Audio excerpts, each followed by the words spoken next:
Good afternoon dear students. नमस्कार, मैं हूं धीरज और स्वागत है आप सभी का इस वीडियो में। और आज की इस वीडियो में हमें पढ़ना है उन प्रॉब्लम्स को जो कि बेस्ड होते हैं सुपरफ्लुअस एक्सप्रेशंस पे या स्लैंग्स पे। इनको दूसरे नाम स्लैंग्स भी कहा जाता है, लेकिन बड़ी बात तो यह है कि सुपरफ्लुअस एक्सप्रेशंस कहते किसको हैं। तो मैं आप सभी को बता दूं कि कुछ वर्ड्स ऐसे होते हैं जो आमतौर की बोलचाल की भाषा में तो यूज़ किया जाता है, बाखूबी यूज़ किया जाता है, और उनको और वहाँ पे ग्रामर से उनका कोई रिलेशन नहीं होता। लेकिन जब हम रिटेन इंग्लिश की बात करते हैं या किसी भी कॉम्पिटिटिव एग्जामिनेशंस की बात करते हैं, वहाँ पे हमें फॉर्मल इंग्लिश को फॉलो किया जाता है। कौन सी इंग्लिश की बात करते हैं? फॉर्मल इंग्लिश की बात करते हैं। तो फॉर्मल इंग्लिश में सुपरफ्लुअस एक्सप्रेशंस से कुछ ऐसे स्लैंग्स होते हैं जो कि पूछे जाते हैं, और वो ग्रामेटिकली इनकरेक्ट होते हैं क्योंकि वो केवल ना क्लोक्वल होते हैं, भाषा में यूज़ किया जाता है बट ग्रामर में यूज़ नहीं किया जाता। इसकी वजह से हमें हमारे को दिया जाता है उन प्रॉब्लम्स को जो कि बेस्ड होंगे किस पे? सुपरफ्लुअस एक्सप्रेशंस पे या स्लैंग्स पे। तो एक एक करके हम हर एक एक डायमेंशंस को क्लियर करते चले जाएंगे। और इस सीरीज़ में हमें कितने क्वेश्चंस को पढ़ना है? तो 1 से लगा के 51 क्वेश्चंस को तक डील करना है। तो आपको बहुत सारे कंसेप्ट्स को जानने का एक अच्छा जरिया रहेगा आज की इस सेशन। ओके, जिस पार्ट में एरर होगा हम उस पार्ट को क्या करेंगे? मार्क करेंगे। अगर कोई सेंटेंस में एरर नहीं है तो क्वेश्चन पार्ट नंबर ई को क्या करना है? मार्क करना है, जैसा कि आप सभी को पता होगा, बहुत पहले से पढ़ते आ रहे हैं। ओके, और आप सभी को पता है कि हम किस बुक को पढ़ रहे हैं, और मिरर ऑफ कॉमन एरर जो कि आज लास्ट चैप्टर हम पढ़ रहे हैं। ओके, तो let's proceed towards the question number first which is scrolling on the screen. Okay, लिखा है all the members of the board are kindly requested to appear in the next meeting. अब आपको पता है कि रिक्वेस्ट, जब आप किसी को रिक्वेस्ट कर रहे हो तो रिक्वेस्ट वर्ड के साथ प्लीज अब्लिक काइंडली वर्ड का यूज नहीं किया जा सकता, क्योंकि आप ऑलरेडी उसको रिक्वेस्ट कर रहे हैं। और दो दो शब्द का प्रयोग एक ही नेचर के नहीं किया जा सकता सेंटेंस में। अगर ऐसा किया जाएगा तो हम उसको क्या बोलते हैं? सुपरफ्लुअस बोलते हैं। क्यों? क्योंकि सुपरफ्लुअस का मीनिंग ही होता है more than what is needed, यानी कि रिडंडेंट, अनावश्यक। तो रिक्वेस्टेड के साथ काइंडली शब्द का प्रयोग अनावश्यक है। क्या है? अनावश्यक है। इसीलिए इन दोनों शब्दों का प्रयोग रिक्वेस्टेड शब्द के साथ नहीं करते। और आपको पार्ट नंबर सी में क्या है? एरर मिल गया, काइंडली नहीं होगा। नेक्स्ट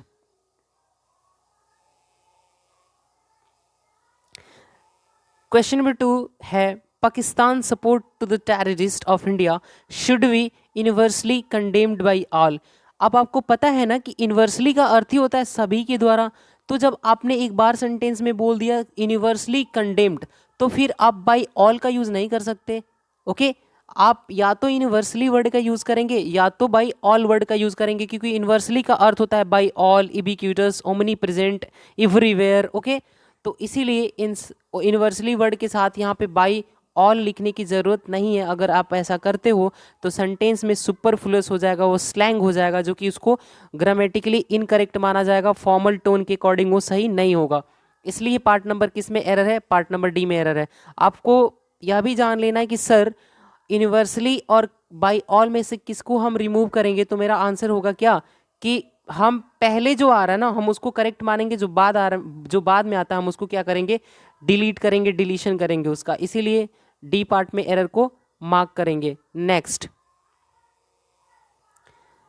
क्वेश्चन नंबर 3 है डेयर स्टूडेंट्स, लिखा है within an hour's journey we will approach near Patna. आपको मैं बता दूं कि पार्ट नंबर सी में एरर है, और अप्रोच शब्द के साथ नियर वर्ड का यूज नहीं करते, क्योंकि अप्रोच का अर्थ ही होता है पास आना, तो फिर नियर वर्ड का यूज क्यों करें? ओके ओके, नेक्स्ट आगे बढ़ते हैं my dear students, question number 4 पे प्रोसीड करते हैं। ओके, क्वेश्चन नंबर 4 दिया गया है supposing if all the problems had been solved what would you have done. अब मैं आपको एक तथ्य बता दूं कि सपोजिंग का अर्थ ही है क्या? इफ। जब सपोजिंग इक्वल टू इफ है तो भाई एक ही सेंटेंस में दो दो वर्ड का यूज वो भी सेम नेचर के कैसे कर सकते हैं? तो या तो आप इफ हटाओगे या तो सपोजिंग हटाओगे। जो पहले दिया है हम उसको रखेंगे, बाद वाले को क्या करेंगे? हटाएंगे। और पार्ट नंबर ए में क्या है? एरर है। आई होप कि आपको कॉन्सेप्ट्स क्लियर हो रहे होंगे। ओके, अगर ऐसा है तो प्लीज़ इस सेशन को ज़्यादा से ज़्यादा शेयर करें, लाइक करें और इस चैनल को सब्सक्राइब भी कर लें। लिखा है when he lent me some books he asked me to return them back by the end of the month. अब यहाँ पे मैं आपको एक चीज़ बता दूँ, एक तथ्य बता दूँ कि रिटर्न का अर्थ ही होता है क्या, कम बैक या गो बैक, कम बैक या गो बैक। तो इसमें बड़ी बात तो यह है कि रिटर्न शब्द के अर्थ, रिटर्न शब्द में बैक की मीनिंग क्या होती है, इम्प्लिसिट होती है, इसीलिए रिटर्न शब्द के साथ बैक वर्ड का यूज़ नहीं किया जाता। और पार्ट नंबर यहाँ पे किस में एरर है, बैक नहीं होना चाहिए था, पार्ट नंबर सी में क्या है, एरर है। नेक्स्ट लिखा गया है question number 6, he denied that he was not present at the spot of occurrence. Okay, deny, forbid, lest और इस तरीके की जितने भी आप सभी के समक्ष वर्ड्स दिखते हैं वो नेगेटिव होते हैं और इसीलिए उनके साथ another negative word no not never शब्द का प्रयोग नहीं किया जाता। ये जैसे कि ये डिनाई है, आप लिख सकते हो डिले, लिख सकते हो डिनाई, डिले, ठीक है। फॉरबिड क्या लिखोगे आप, फॉरबिड लिखोगे, आप लिखोगे क्या ना, आप लिखोगे लेस्ट। तो ये जितने भी आपके सामने आपके समक्ष ये वर्ड्स दिख रहे हैं ये ऑलरेडी नेचर में नेगेटिव होते हैं, इसलिए इनके साथ किसी अन्य नेगेटिव वर्ड की रिक्वायरमेंट नहीं होती। ओके, तो इसीलिए पार्ट नंबर बी में क्या है, एरर यहाँ पे नॉट नहीं होना चाहिए था। He denied that he was present at this spot of the occurrence. Next question number 7 है, the CM said it was his decision and that nobody could get it changed.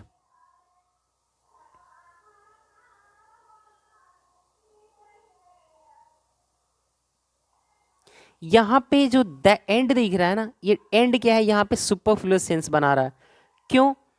क्योंकि यहाँ पे हमें and की requirement ही नहीं है, part number C में error है।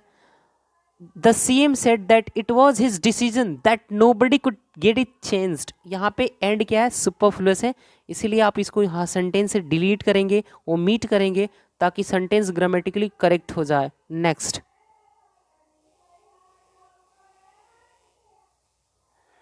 क्वेश्चन नंबर 8 है, my father asked me if I had sufficient enough money to pay the fees. यहाँ पे सफिशिएंट का अर्थ होता है पर्याप्त और एनफ का भी अर्थ होता है पर्याप्त। तो दो शब्द का प्रयोग एक सेंटेंस में आपको किसने इजाज़त दे दी कि आप यूज़ करो। आप यहाँ पे सफिशिएंट पहले आया तो इसको रख लेंगे और सफिशिएंट के बाद एनफ आया ना तो एनफ को आप क्या करोगे, हटा दोगे सेंटेंस से और पार्ट नंबर सी में एरर हो जाएगा। तो जब एनफ को सेंटेंस से हटाएंगे तो सेंटेंस हमारा ग्रामेटिकली क्या हो जाएगा, करेक्ट हो जाएगा। नेक्स्ट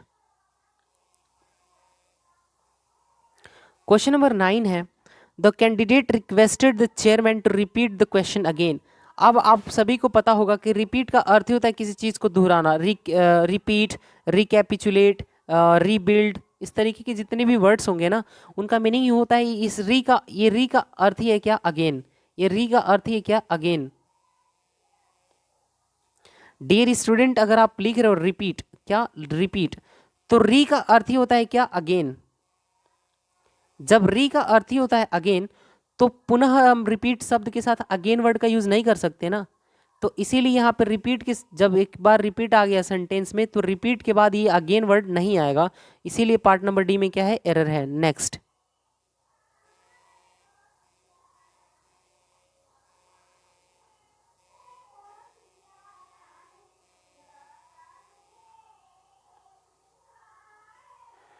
क्वेश्चन नंबर 10 है, the principal forbid the students not to stage a walkout.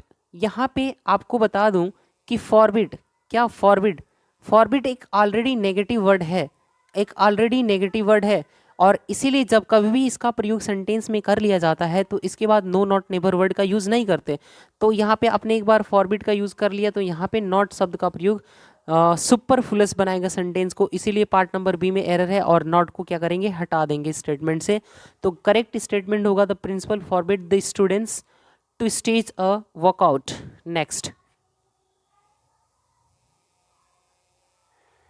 Question number 11 है आप सभी के समक्ष, लिखा गया the patient is comparatively better today and I hope that he will recover soon said the doctor. यहाँ पे इस स्टेटमेंट में आप सभी को यह जानना बहुत ही अहम है कि कंपैरेटिवली, क्या कंपैरेटिवली और रिलेटिवली और इक्वली, क्या इक्वली, और इसके साथ साथ एक और वर्ड आता है सिलेक्टिवली। ये बहुत सारे बुक्स में नहीं दिया गया, सिलेक्टिवली। ओके, ये चार शब्द हमारे सामने ऐसे होते हैं जिनके बाद हमें एडजेक्टिव ऑफ पॉजिटिव डिग्री का यूज़ करना पड़ता है। एडजेक्टिव का हम पॉजिटिव डिग्री का यूज़ करते हैं। ओके, कंपैरेटिव डिग्री या सुपरलेटिव डिग्री का यूज़ नहीं करते, क्योंकि कंपैरेटिवली ऑलरेडी कंपैरिजन दे रहा है, रिलेटिवली ऑलरेडी कंपैरिजन दे रहा है, इक्वली ऑलरेडी इक्वल बता रहा है, सेलेक्टिवली ऑलरेडी सिलेक्शन के बारे में बात कर रहा है। तो इसीलिए यहाँ पे ना कंपैरेटिव डिग्री का यूज़ ना करके हमें कंपैरेटिव डिग्री का यूज़ ना करके पॉजिटिव डिग्री का यूज़ करेंगे। और आप ये बताना चाह रहे हो कि फिजिकल कंडीशन के बारे में बात कर रहे हो, तो यहाँ पे ना क्योंकि गुड, एक वर्ड आता है गुड और दूसरा होता है वेल। ओके, इन दोनों का कंपैरेटिव होता है बेटर, इन दोनों का कंपैरेटिव क्या होगा, बेटर, और इन दोनों का सुपरलेटिव क्या होता है, बेस्ट। तो बड़ी बात तो यह है कि सर गुड और वेल में क्या ही डिफरेंस है। तो मैं बता दूं कि गुड एक एडजेक्टिव है और वेल एक एडजेक्टिव भी है और एक एडवर्ब भी है। एडवर्ब का वर्क तब करता है जब किसी वर्ब को क्वालिफाई करेगा। ओके, और ना एडजेक्टिव का वर्क तब करेगा जब किसी व्यक्ति के बारे में, फिजिकल कंडीशन के बारे में बात कर रहा होगा। जैसे कि the patient is well today, अब वेल यहाँ पे एक एडजेक्टिव का रोल प्ले कर रहा है। जैसे कि जब patient is well today, the patient is feeling well today, अब फील वर्ब को क्वालिफाई कर रहा है तो वहाँ पे एडवर्ब हो गया। तो इस तरीके की चीज़ें होती हैं माय डियर स्टूडेंट्स। यहाँ पे बेटर की जगह पे आपको क्या यूज़ करना पड़ेगा, वेल यूज़ करना पड़ेगा। वेल फिजिकल कंडीशन के बारे में बात करेगा और गुड कंडीशन के बारे में बात करेगा, क्वालिटी बताएगा, लेकिन यहाँ पे वेल फिजिकल कंडीशन के बारे में बात करेगा। इसीलिए पार्ट नंबर किस में एरर है, ए में, और बेटर की जगह पे क्या होना चाहिए था, वेल होना चाहिए था। नेक्स्ट क्वेश्चन नंबर 12 है, a cousin sister of the chairman said that she would like to succeed him when his term expired. आप अगर वर्ड यूज़ कर रहे हो कज़न, तो कज़न के साथ ना ब्रदर या सिस्टर वर्ड का यूज़ नहीं करते। कज़न के साथ ब्रदर या सिस्टर वर्ड का यूज़ नहीं करते। उसी तरीके से सिबलिंग शब्द के साथ ब्रदर या सिस्टर का यूज़ नहीं करते। सिबलिंग के साथ ब्रदर या सिस्टर का यूज़ नहीं करते। ओके, तो इन दोनों शब्दों के साथ ब्रदर और सिस्टर वर्ड का यूज़ नहीं करते। हाँ, अगर आपको जेंडर बताना है तो सेंटेंस में आगे आप जेंडर का जिक्र कर सकते हैं, प्रोनाउन को यूज़ करके या नाउन को यूज़ करके। Okay, next. और इसीलिए यहाँ पे पार्ट नंबर ए में एरर, यहाँ पे सिस्टर वर्ड का यूज़ नहीं करेंगे और सिस्टर जेंडर बताने के लिए यहाँ पे सी आ ही गया है। नेक्स्ट क्वेश्चन नंबर 13 है, yesterday in the night he came to dinner but ate very little because he was emotionally disturbed.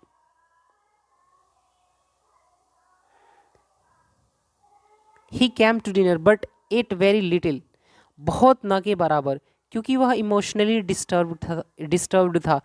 अगर आपने ये स्टडी की बात कर रहे हैं और फिर बोल रहे हैं इन द नाइट और फिर डिनर की बात कर रहे हैं, तो डिनर से यह जाहिर होता है कि सेंटेंस में वो डिनर रात्रि भोज के टाइम पे आया तो रात में ही आएगा, तो फिर यहाँ पे इन द नाइट क्यों?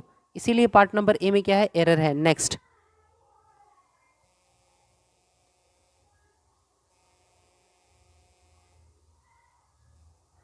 क्वेश्चन नंबर 14 है, this is the new book which my father bought it for you.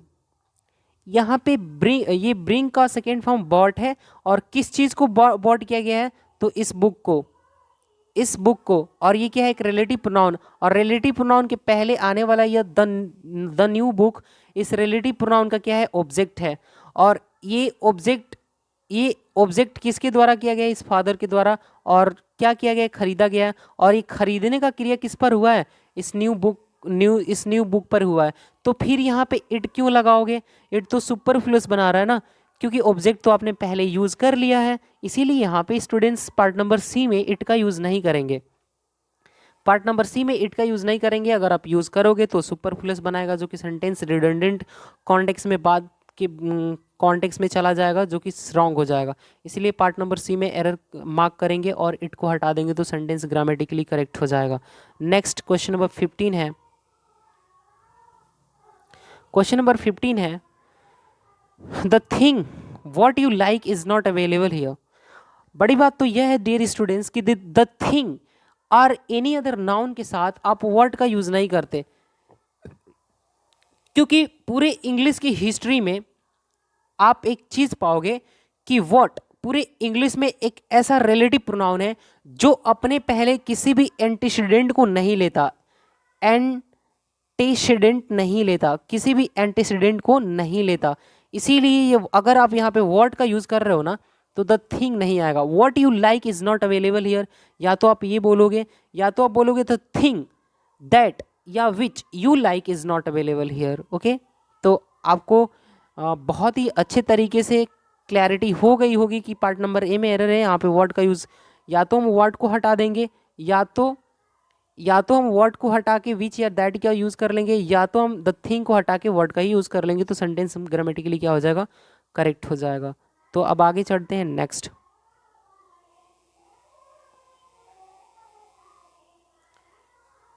Dear students, question number 16 है। क्वेश्चन नंबर 16 है, she asked me politely where I was going to and what I would bring for her. यहाँ पे जो आप to देख रहे हो ना, यहाँ पे तो ऑलरेडी मुझसे प्रश्न किया गया है कि मैं जहाँ जा रहा था, तो यहाँ पे टू सुपरफ्लुअस है। क्या है, एक सुपरफ्लुअस है, क्योंकि प्लेस के बारे में भी हमें जिक्र नहीं किया गया, पूछा ही गया है बस, और इसीलिए यहाँ पे प्रेपोजिशन टू क्या है, अनावश्यक है, इसीलिए उसको काटेंगे। पार्ट नंबर बी में क्या है, एरर है। नेक्स्ट,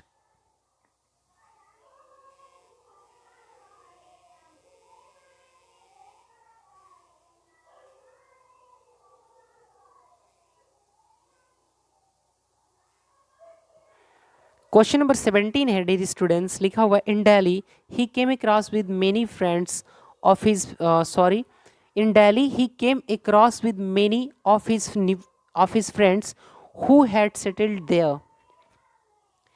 come across एक ऐसा वर्ड है, come across एक ऐसा वर्ड है जिसके साथ सुपरफ्लुअस के कॉन्टेक्स्ट में दो चीज़ों को लगाया जाता है, एक तो विद लगाया जाता है और दूसरा सडनली लगाया जाता है। और बड़ी बात तो यह है कि ना ही इनके साथ हम विद का यूज़ करते हैं और ना ही इनके साथ हम सडनली का यूज़ करते हैं, क्योंकि कम अक्रॉस के साथ जब आप विद का यूज़ करते हो तो सुपरफ्लुअस बनाएगा, क्योंकि विद का मीनिंग इसमें ऑलरेडी इम्प्लिसिट है। उसी तरीके से सडनली वर्ड भी यूज़ नहीं होगा, क्योंकि सडनली का मीनिंग इसमें ऑलरेडी इम्प्लिसिट है। तो आपको चीज़ें क्लियर हो गई होंगी और ये पता लग गया होगा कि यहाँ पे विद के वजह से ही सुपरफ्लुअस सेंस बन रहा था, और वो पार्ट नंबर बी में क्या है, एरर है। नेक्स्ट,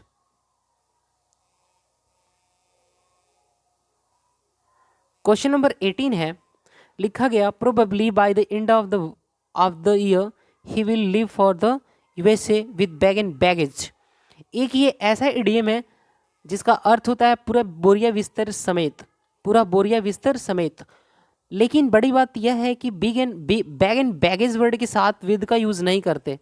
ओके, क्योंकि विद का मीनिंग इसमें ऑलरेडी इम्प्लिसिट होती है, इसीलिए पार्ट नंबर डी में क्या है, एरर है। उसी तरीके से अगर आप देख रहे हो कि रैन कैट्स एंड डॉग्स के साथ अगर लाइक वर्ड का यूज़ दिया है तो भी रॉन्ग होगा।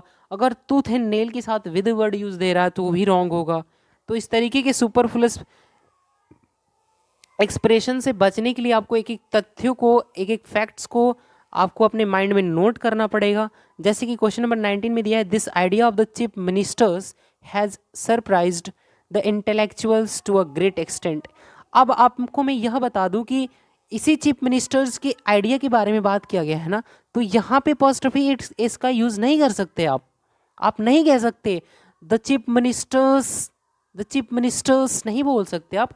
अगर या तो आप बोलोगे द चीफ मिनिस्टर्स आइडिया, या तो आप बोलोगे द चीफ मिनिस्टर्स आइडिया, या तो बोलोगे the this idea of the chief minister. Okay, but इस कॉन्टेक्स्ट में यहाँ पे अपॉस्ट्रोफी इसका यूज नहीं करेंगे, और इसीलिए पार्ट नंबर डी में क्या है, एरर है। नेक्स्ट,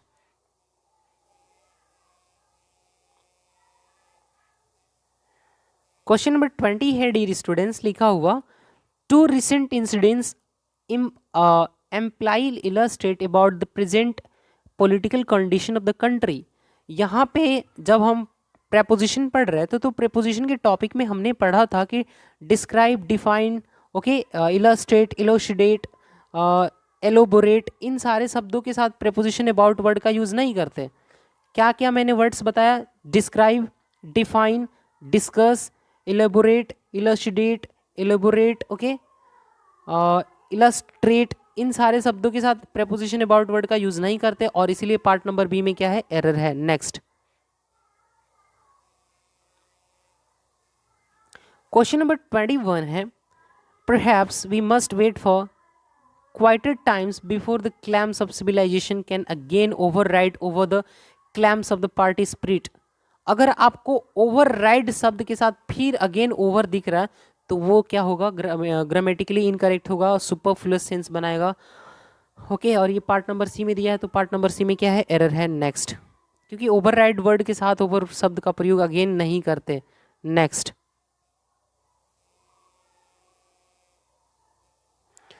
क्वेश्चन नंबर 22 है, लिखा गया throughout the whole year there was not a single day without some violence. यहाँ पे थ्रू आउट का अर्थ ही है द होल, तो या तो आप द थ्रू आउट का, या तो आप थ्रू आउट द ईयर बोलोगे या तो द होल ईयर बोलोगे, बट दोनों नहीं बोल सकते, इसलिए आपको द होल को काटना पड़ेगा क्योंकि सेकेंड टाइम उस थ्रू आउट के बाद आ रहा है और इसीलिए पार्ट नंबर ए में क्या है, एरर है। तो आप बोलोगे throughout the year there was not a single day without some violence. Next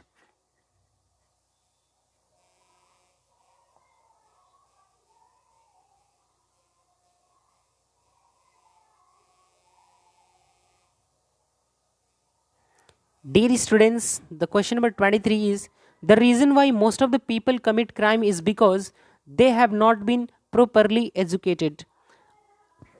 आपको जब आप सेंटेंस में द रीजन की बात कर ही रहे हो तो फिर बिकॉज क्यों, क्योंकि because, because, due to, owing to, the reason why, कारण की बात करता है। तो फिर जब आप एक बार कारण की बात कर ले तो फिर बिकॉज क्यों, बिकॉज का यहाँ पे यूज़ नहीं होगा, बिकॉज की जगह पे दैट का यूज़ करोगे। और दैट का यूज़ क्यों करोगे सर, हमें ये भी तो बता दो। तो मैं आप सभी को बता दूं कि द रीजन या द रीजन वाई शब्द के साथ आप कंजंक्शन दैट का यूज करते हैं, न कि बिकॉज का। द रीजन या द रीजन वाई के साथ क्या आता है, दैट आता है, न कि बिकॉज। ओके, और इसीलिए यहाँ पे बिकॉज क्या था, रॉन्ग था, पार्ट नंबर सी में एरर था, बिकॉज की जगह पे दैट होगा। नेक्स्ट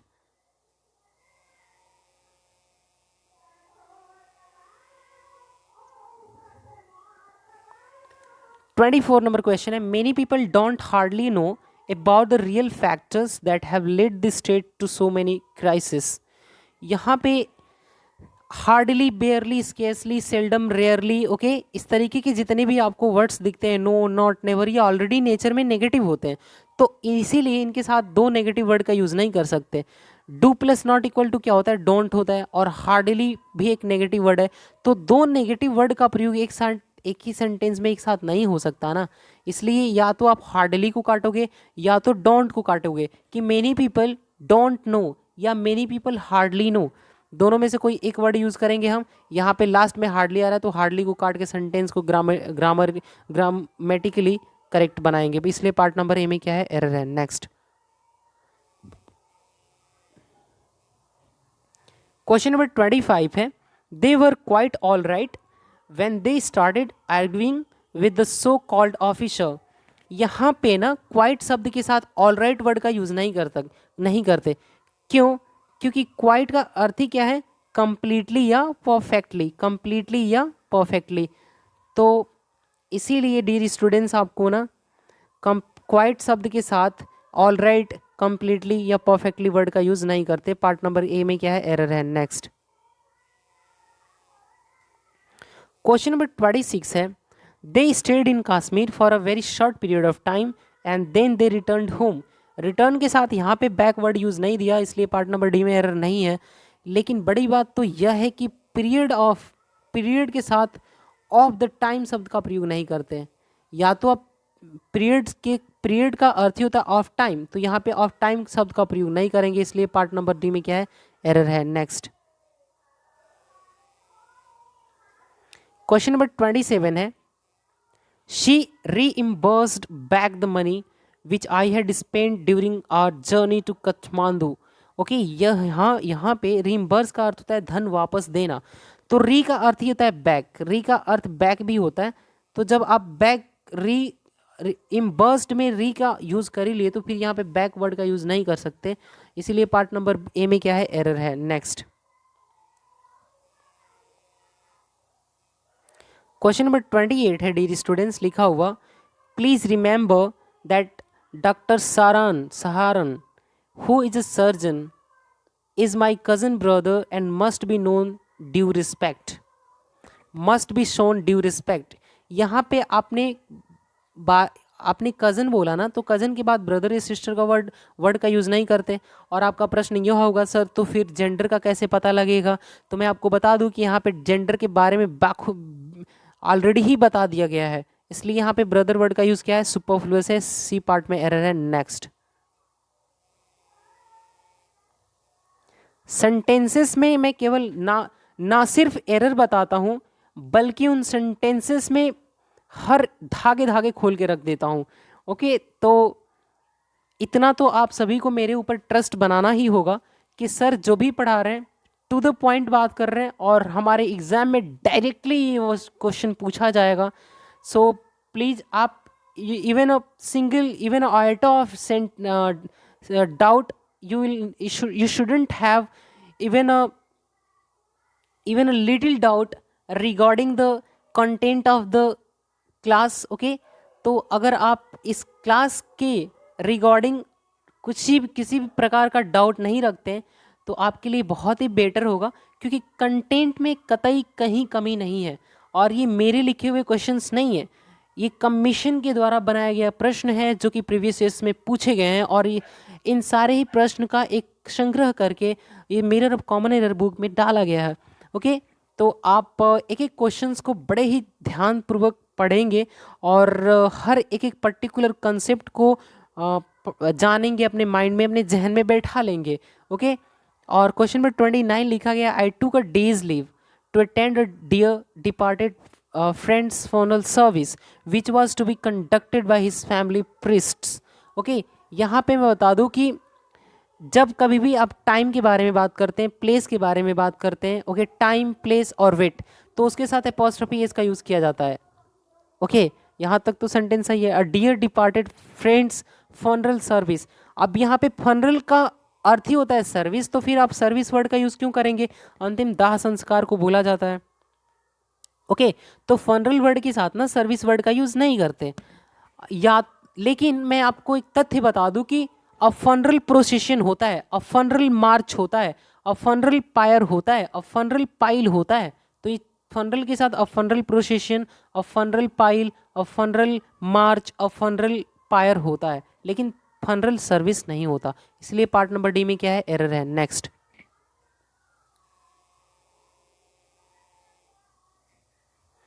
क्वेश्चन नंबर 30 है unless you do not go through your books you can't get through the examination। get through का अर्थ होता है सफलता प्राप्त करना, कोई अचीवमेंट हासिल करना। ओके, लेकिन बड़ी बात तो यह है कि इस स्टेटमेंट में पार्ट नंबर ए में एरर है, और एरर यह है कि if plus not equal to क्या होता है, unless. If plus not equal to क्या होता है, अनलेस।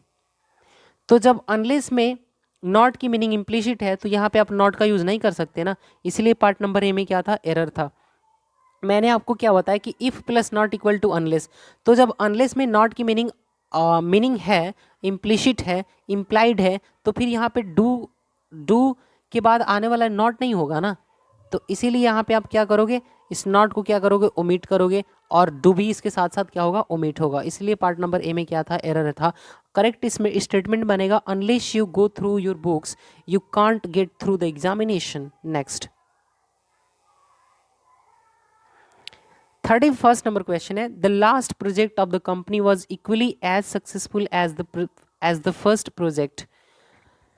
अगर आप सेंटेंस में इक्वली वर्ड का यूज कर रहे हो तो इक्वली के बाद ना as plus positive degree of adjective plus as नहीं आता, या तो आप as plus positive degree of adjective plus as का यूज करोगे या तो इक्वली वर्ड का यूज करोगे। और बड़ी बात तो यह है कि इक्वली वर्ड का यूज ऐसे करते हैं, जैसे मान लो कि कोई नाउन है, noun plus and plus noun plus verb plus equally plus positive degree of adjective यहाँ पे आएगा। क्या आएगा? पॉजिटिव डिग्री ऑफ एडजेक्टिव आएगा। जैसे कि एक एग्जाम्पल के लिए ले लेते हैं कि नरेंद्र मोदी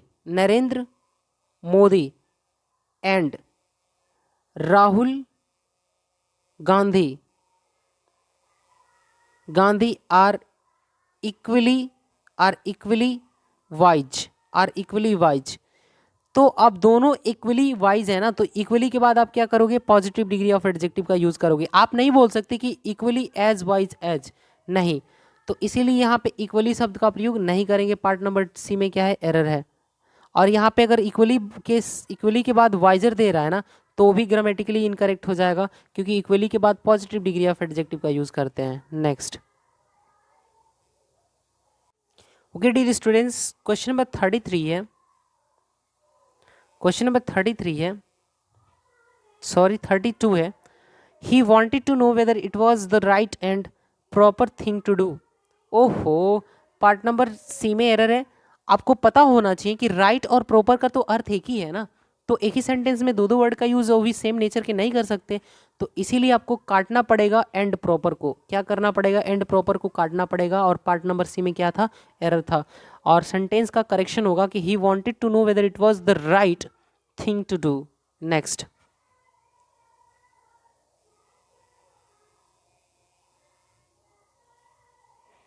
क्वेश्चन नंबर 33 है। The English teacher said that we should work regularly if we wanted to improve our English. Okay, मैं फिर से सेंटेंस पढ़ दूँ। The English teacher said that we should work regularly if we wanted to improve our English. तो यहाँ पे the English teacher, the Hindi teacher, the mathematics teacher नहीं होता।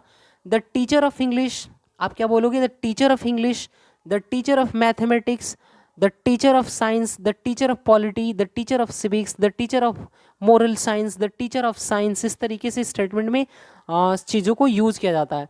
इसीलिए द इंग्लिश टीचर की जगह पे क्या होना चाहिए था? पार्ट नंबर ए में एरर है। और ना इसको इम्प्रूव करने के लिए आप क्या बोलोगे? The teacher of English. क्या बोलोगे dear students? The teacher of English. तब जाके सेंटेंस ग्रामेटिकली क्या होगा? फिट होगा, करेक्ट होगा। नेक्स्ट।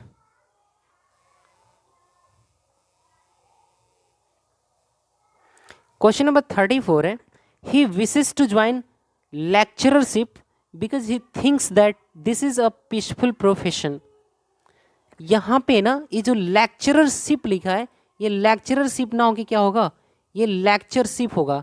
क्या होगा? लेक्चरशिप होगा डियर स्टूडेंट्स। ये लेक्चरशिप होता है ना कि लेक्चरशिप। इसीलिए पार्ट नंबर बी में क्या था? एरर था। नेक्स्ट।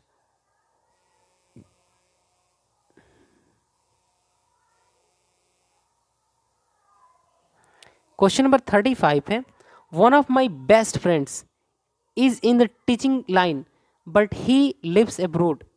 यहाँ पे ये टीचिंग लाइन वगैरह इस तरीके की चीज़ें नहीं होती। टीचिंग प्रोफेशन बोलोगे आप। क्या बोलोगे? टीचिंग प्रोफेशन बोलोगे।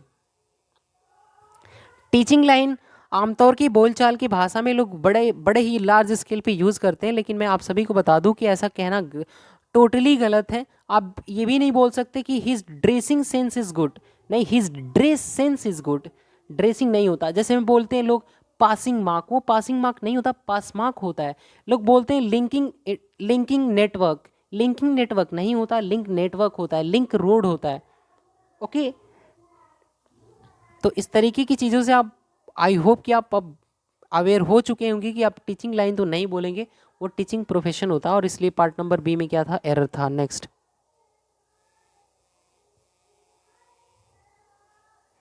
क्वेश्चन नंबर 36 है। Nowadays he is living in foreign but his parents still live in India. Modern English grammar में अगर हम बात करें कि मॉडर्न इंग्लिश ग्रामर में इन फॉरेन वर्ड का यूज़ नहीं चलता, वो मॉडर्न इंग्लिश ग्रामर में या स्टैंडर्ड इंग्लिश में इन फॉरेन नहीं होता। आपको क्या बोलना पड़ेगा? आपको बोलना पड़ेगा abroad. He is living abroad. क्या बोलोगे आप? एब्रोड बोलोगे। Okay, next. इसीलिए पार्ट नंबर बी में क्या था? एरर था। नेक्स्ट। क्वेश्चन नंबर 37 है। According to me every student of English literature must read all the best tragedies of Shakespeare. यहाँ पे ना जब आप बोलचाल की भाषा में बड़े ही लार्ज स्केल पे यूज़ करते हैं, according to me, according to us, according to me, according to us, चलता है। बट कब? केवल इनफॉर्मल इंग्लिश में, केवल इनफॉर्मल इंग्लिश में, बट फॉर्मल इंग्लिश में नहीं चलता। इसलिए अकॉर्डिंग टू मी की जगह पे क्या होना चाहिए? इन माई ओपिनियन होना चाहिए, या इन अकॉर्डिंग टू अस की जगह पे इन आवर ओपिनियन होना चाहिए। लेकिन जब सेकेंड पर्सन थर्ड पर्सन के बारे में बात करते हैं तो अकॉर्डिंग टू यू वो सही है, according to her, according to she, according to her, according to him, according to them, according to it, वो चीज़ें सही होती हैं। बट अकॉर्डिंग टू मी और अकॉर्डिंग टू अस सही नहीं होता। स्टैंडर्ड इंग्लिश में आपको बोलना पड़ता है in my opinion, in our opinion. Okay, तो यहाँ पे पार्ट नंबर ए में एरर है, इसको काट के लिखोगे इन माई ओपिनियन। क्या? इन माई ओपिनियन। अब जाके ये क्या हुआ? करेक्ट हुआ। Next,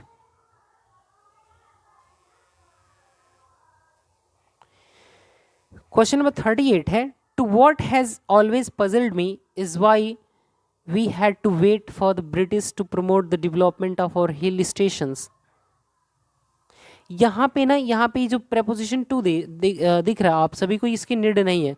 what has always puzzled me is why, is why की जगह पे आपको बेटर यह होगा कि दैट यूज कर ले। Is why we had to wait for the British to promote the development of hill stations. यहाँ पे मेन एरर है स्टेटमेंट में, पार्ट नंबर ए में, वहाँ पे वर्ड के पहले preposition टू का यूज़ नहीं करेंगे। ओके, वो सुपरफ्लुअस बना रहा है। और यहाँ पे मैं आपको एक और चीज़ बता दूँ कि वॉट हैज़ ऑलवेज पजल्ड मी, ये what has always puzzled me, what has always ये क्या है? यहाँ पे ये पूरा सब्जेक्ट है जो कि पजल किया है किसको? मुझे। और इज़ वाई, अगर थोड़ा और बारीकी से इस स्टेटमेंट को तोड़े तो यहाँ तो ये तो रॉन्ग हो गया, ये तो होगा नहीं। और व्हाट हैज़ ऑलवेज पजल्ड मी, अब ये पूरा क्या हो गया? ये क्लज हो गया। कौन सा क्लज हुआ? एक नाउन क्लज हुआ। और नाउन क्लज, इस नाउन क्लज का मेन वर्ब क्या है? इज है। और फिर वाई ये क्या है? इसका कॉम्प्लीमेंट है। तो इस तरीके से आप चीज़ों को पहचानना सीखें। नेक्स्ट, और पार्ट नंबर ए में एरर था। नेक्स्ट, तो एक सेंटेंस से हम बहुत सारी चीज़ों को सीख सकते हैं अगर हम पार्स करें तो।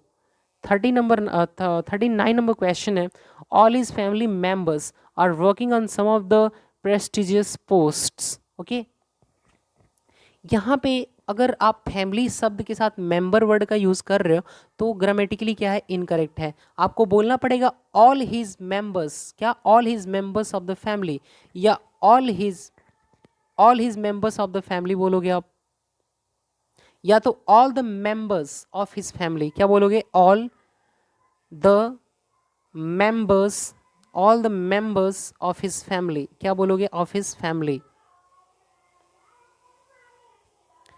All the members of his family are working on some of the prestigious posts. Okay, इसलिए पार्ट नंबर ए में एरर है। नेक्स्ट, क्वेश्चन नंबर 40 है, in spite of his insincerity he was awarded 100% marks in mathematics। 100% नहीं होता, 100% होता है। Standard English में आप 100% नहीं बोलते, 100% बोलते हो, इसलिए 100% की जगह पे क्या होगा? 100% होगा। नेक्स्ट,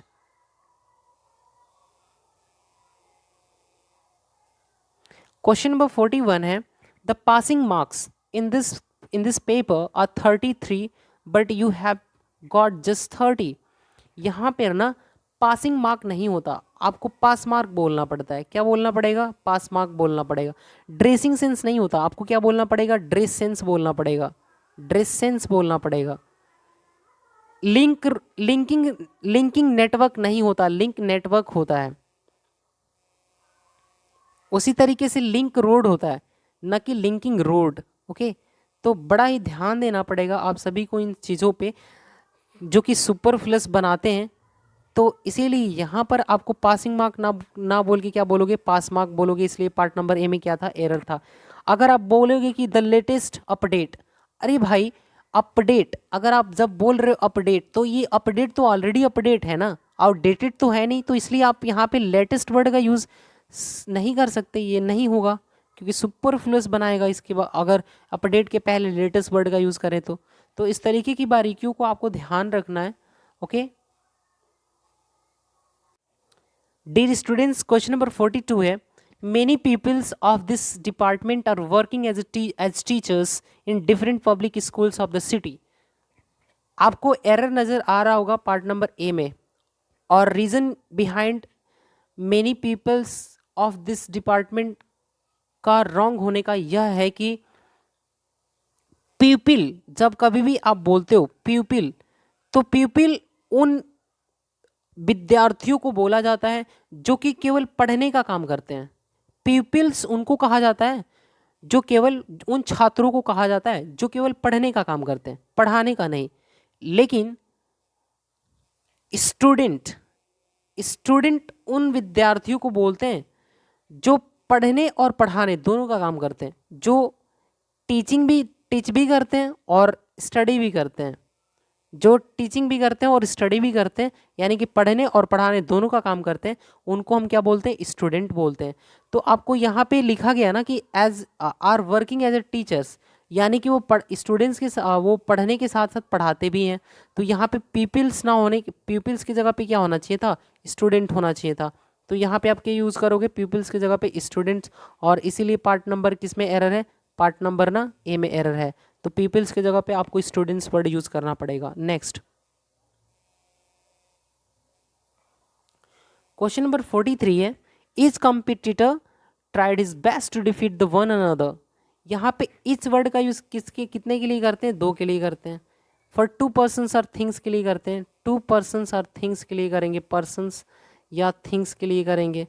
ओके और टू के लिए ना जो रेसिप्रोकल प्रोनाउन होता है इच अदर वर्ड का यूज करेंगे। किसका? इच अदर वर्ड का यूज करेंगे। और वन अनदर एक ऐसा रेसिप्रोकल प्रोनाउन है जिसका मोर देन टू पर्सन्स और थिंग्स के लिए किया जाता है।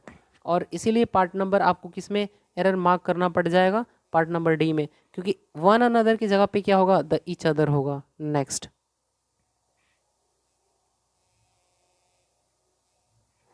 क्वेश्चन नंबर 44 है, as my neighbors are very cooperative, I do not feel any difficulty. as my neighbors ना होके नेवर्स होगा, क्या होगा? NEIGHBOURS,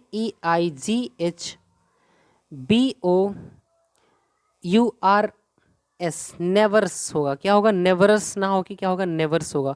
नेवर्स होता है ना कि नेवर्स। क्या आपने नेवर्स सुना है? नहीं ना, तो इसलिए पार्ट नंबर ए में क्या है? एरर है। नेक्स्ट क्वेश्चन नंबर 45 है, he ran as fastly as he could to win the race but ultimately he lost. यहाँ पे as plus positive degree of adjective और positive degree of adverb plus as का use किया जाता है, वो तो तथ्य सही है। लेकिन बड़ी बात तो यह है, क्या सर फास्टली कहना ये सही है ग्रामेटिकली? क्या ग्रामर में या पूरी डिक्शनरी में फास्टली नाम का वर्ड एग्जिस्ट करता है? तो मेरा आंसर होगा कि नहीं, नहीं करता। फास्ट वर्ड होता है जिसका यूज़ एडजेक्टिव और एडवर्ब दोनों के कॉन्टेक्स्ट में किया जाता है। ओके लेकिन फास्टली अगर आप बोलोगे कि सर फास्टली वर्ड भी होता है क्या, तो ये फास्टली वर्ड नहीं होता डियर स्टूडेंट्स। इसलिए अब फास्टली की जगह पे क्या होना चाहिए? फास्ट होना चाहिए, तब जाके सेंटेंस क्या होगा? ग्रामेटिकली करेक्ट हो पाएगा। और इसीलिए पार्ट नंबर ए में एरर है। Next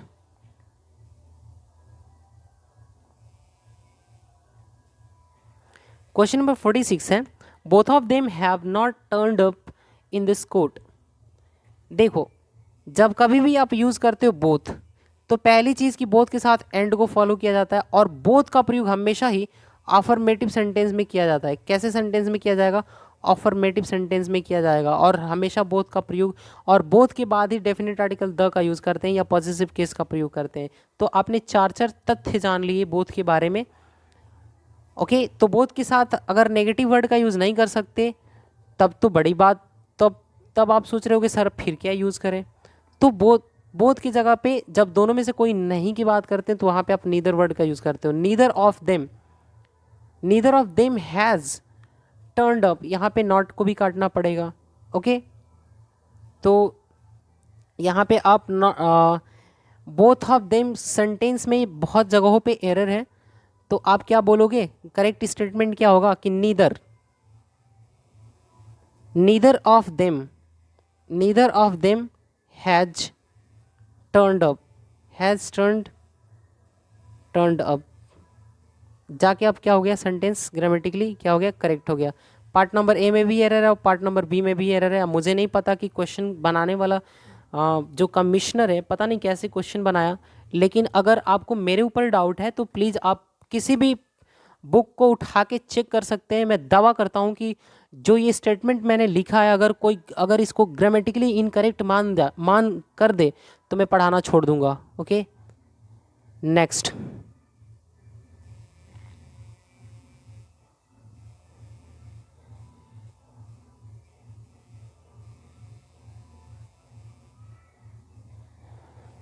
forty seven number question है, he put his sign at the foot of the letter and posted it without delay.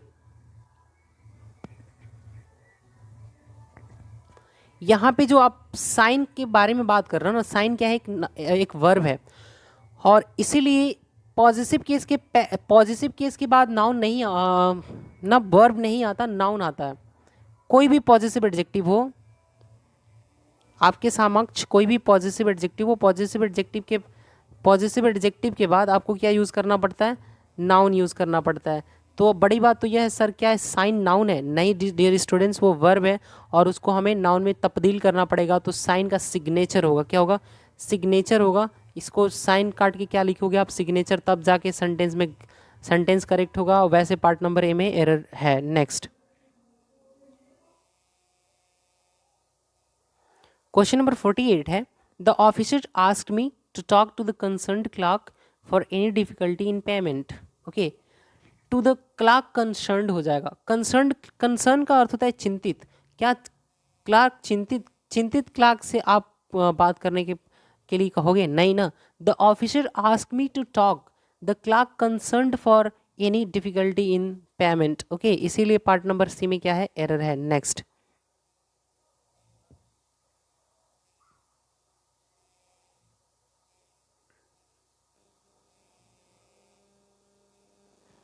Question number 49 है, he was very friendly enough to help me when I was in distress. Enough शब्द के साथ पहली चीज़ कि आप very शब्द का प्रयोग नहीं करते, एनफ शब्द के साथ सफिशिएंट वर्ड का भी यूज़ नहीं करते, इसीलिए आपको बोलना पड़ेगा he was friendly enough to help me when I was in distress.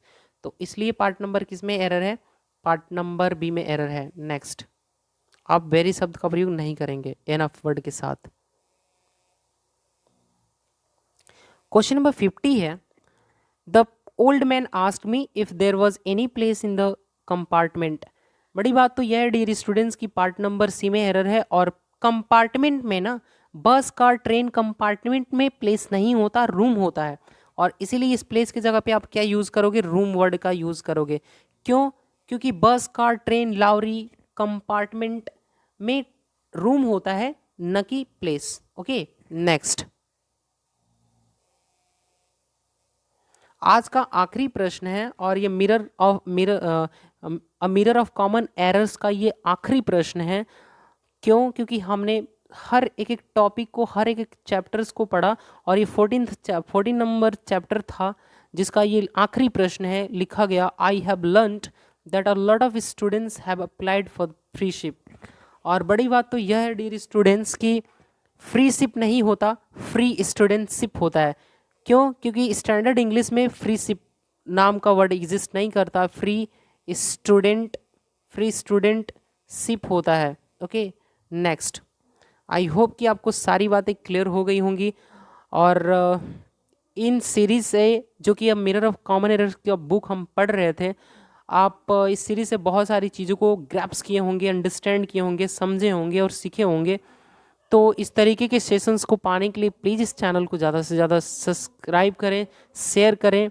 और मेरा आप सभी से यह विनम्र निवेदन है कि आप उन स्टूडेंट्स तक ज़रूर इस सेशन को शेयर करें जिनके पास सब्सक्रिप्शन लेने के लिए पैसे नहीं हैं और वो उनके पैसों की वजह से उनकी पढ़ाई नहीं हो पा रही। तो प्लीज़ इस वीडियो को उन तक ज़रूर पहुंचाएं, हर एक एक निडी व्यक्ति तक पहुंचाएं, हर एक ज़रूरतमंद स्टूडेंट तक, व्यक्ति तक। इंग्लिश एक ऐसा सब्जेक्ट है जो ना सिर्फ कॉम्पिटिटिव एग्जामिनेशंस के लिए जो प्रिपेयर कर रहे हैं उनके लिए, बल्कि उन सारे व्यक्तियों के लिए जो कि इंडिया में रह रहे हैं, जिनको इंग्लिश की अब हर एक व्यक्ति की इंग्लिश सीखने की, जानने की रिक्वायरमेंट है। सो आई होप कि आप उन सभी व्यक्तियों का हेल्प करेंगे। सो मैं इसी उम्मीद के साथ आज आप सभी से विदा ले रहा हूँ। So bye bye and take care.